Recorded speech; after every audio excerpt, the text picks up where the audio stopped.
On New Year's Eve, people tend to party a little bit more than on other evenings.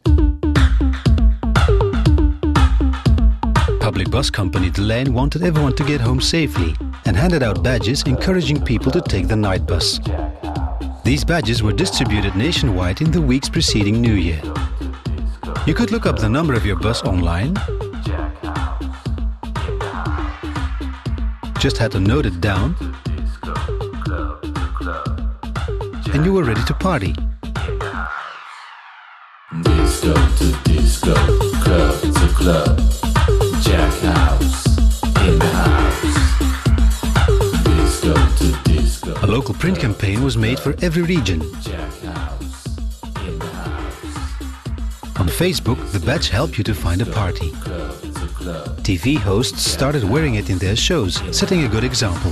Als je vanavond te moe zou worden, dan is er een speciale actie van De Lijn. Je kan dus een speciale button opspelden. Een reclamecampagne, deel van een reclamecampagne met een knipoog. En dat is om mensen aan te sporen om die websites te gaan bezoeken en daar te gaan kijken.